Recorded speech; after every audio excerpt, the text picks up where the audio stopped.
Leon. How you pronounce the whole name? Leon Abdullah El Alami. Okay, good. God bless. Uh, and we just want to check out some things that you got going on. We just really want to, what's your perspective? What do you have going on? Um, I might want to ask a few questions based upon some things that happened in the past with the election for the board, but really just here to, see what you got that's going on new and now. What's popping? Well, I'm a zoning board of appeals officer. I was just elected to that for the city's first award. Okay. I'm also an author of the first book, Pain is Poetry. That's all down on Amazon and major outlets. I'm also the CEO of May Institute, which stands for Money, Attitude, Direction, and Education. We work with average youth and ex-offenders returning home. We're kind of like an entrepreneur, employment, training, character various program for individuals with criminal history. Very excited about that. We just got our board established, got our, we got our nonprofit status, and so making some things happen on that. So community activist, man, born and raised here in the city of Flint. 34 years of my life, and just being really involved, care about people, and seeing the upbringing of our city to rise to the glory days. Okay. Now, the acronym that you use as far as MAD, what brought that about? Because when you said money, I was like, oh, what? The concept, for me, it's kind of like it's a concept. I wanted to make it kind of like catchy and kind of be like my hook to reach the younger crowd. So when you say money, the attitude, direction, education, in the capitalist democracy that we live in, where we know we need money to survive, but you also gotta have a kind of right mind state to do the right things with your money. You need the right attitude, and you also gotta have direction to go on those right, with the education to get you where you need to be. So that's kind of like. So with that, as far as in your organization, will you be providing the from the young to whatever the age may be as they trying to re-enter into the American society basically?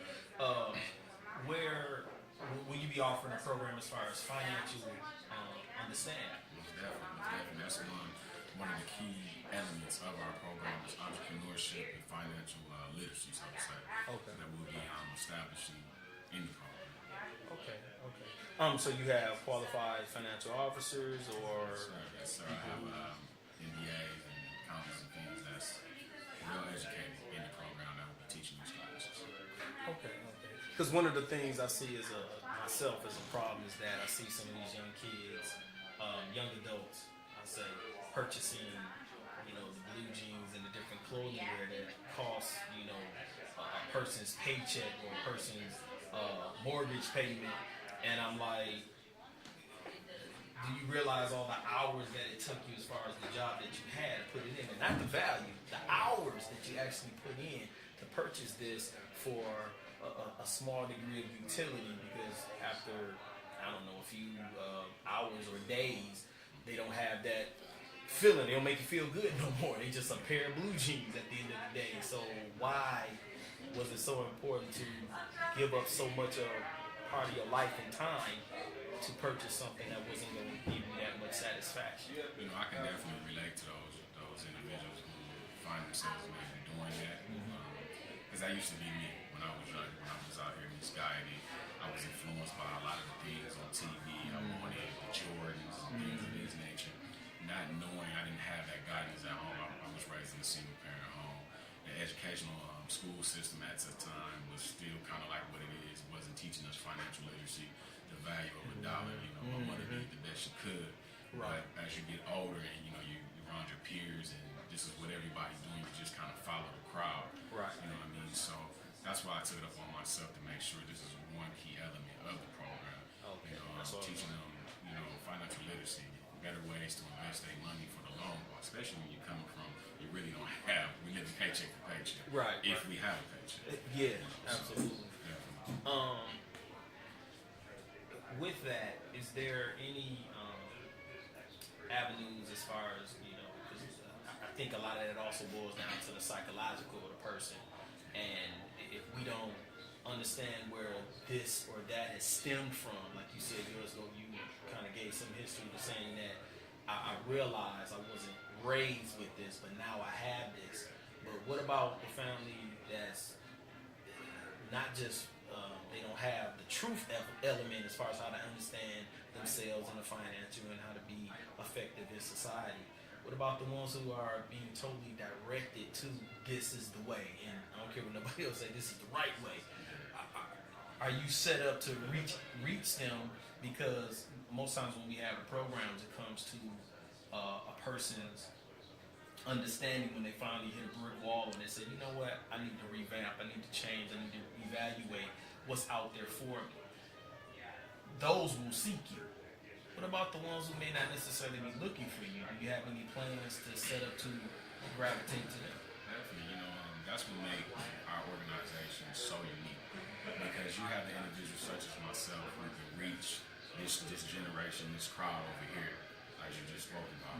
But I also, on my board, I have individuals who are educated, who have been through those roads, who can reach that other crowd, reach those other individuals that you're speaking of. So, we put our elements, our talents together, we pull our resources, we can reach everyone. So that's why it's so good about having like a diverse group of individuals that we work with. Okay, that's good. What are some of your how do people gonna know about your organization? What avenues have you went? Right now we use taking. I'm sorry, but right now we use Facebook. I have my personal web page. We're in the process of getting a made web page design, but my personal web page is www.lalamin.com, and my phone number you can get 810-835-8304. I'm very direct. If you're genuine, just don't come playing on my phone. That's my personal number. But I'm a real person, man. I'm an everyday person. I'm always in the community. I don't care if the lows are the lows, so what society may say, or the highs are the high. Because I'm in the boardrooms and I'm also in the streets. I'm a real person like that. So you can reach out and find us that way until we get our webpage established. Why is that? I mean, I've noticed that about you, as far as some of the Facebook and some of the news footage that I've seen you a part of, especially with Unity News. But why is that so important that that you are out there in the public and you're very approachable and touchable to the people, which are some of the attributes of a leader that today we're kind of that's eluded or it's not there. But you being there, being like that, why is that so important for you? Do you ever get tired of it? Nah, you never get tired of it. As I said, coming from that history, that single parent, that broken family structure in the community, we don't have those leaders of the Malcolms and Martins that some of the generations prior to us have, man. They don't teach it, all our history in the school books, so we don't know about this. All we know is about the individuals we see on TV that we can't reach, that we can't grab. But we also, I took it up on myself, I noticed that when a person can kind of like reach you, they're more inclined to want to listen to. So I wanted to make sure that you can reach me in any kind of way and be out there and show that I'm the same person like you. I've been through the same things like you, but I'm not stuck there. And I found ways to overcome the barriers that may be holding us back. And I think a lot of our people are better learners that way, so to say. We can get there in the mud, so to say. Yeah. The get down in the trenches with you to show you how much I really care, because that's what I was really hearing, is that you're displaying a genuine care. And with that, if I know you really love me or you really concerned about my well-being, I almost follow you to hell. You know what I'm saying? Just show me a way out of there. But you can get people to follow you, especially today, because some of the younger people it's so absent in their life as far as real hope or real caring individuals, because this one didn't stick around or that one didn't stick around to show how important I actually was or am. You almost turning into like a father figure to Flint, which is I applaud you for this, because it's been absent in our community, especially on a young level, for so many years. A lot of people have turned to the churches, and at the same time, the churches have not necessarily had the resources or the proper understanding in order to direct the young man's life, because they're just saying, well, this is this, and this is what I've read, this is the Bible, blah, blah, blah, this is what you need to do. But they're like, no, I'm hungry right now. So how do I make that transformation? And you're saying that your organization is basically set up to try to do this. Yes, sir. put people in the basically if they're on the wrong path to guide them to the right path. Yes, sir. You know, something else I didn't know until I got a little older, after going through many of the pitfalls I've been through in my life, is the importance of having that father figure or that male role model, that positive male role model in your life, and how much it affects, especially young men. Yeah. You know what I mean? Because, you know, I give so much credit to our women, those who raising children by themselves. You know, and some does a real good job.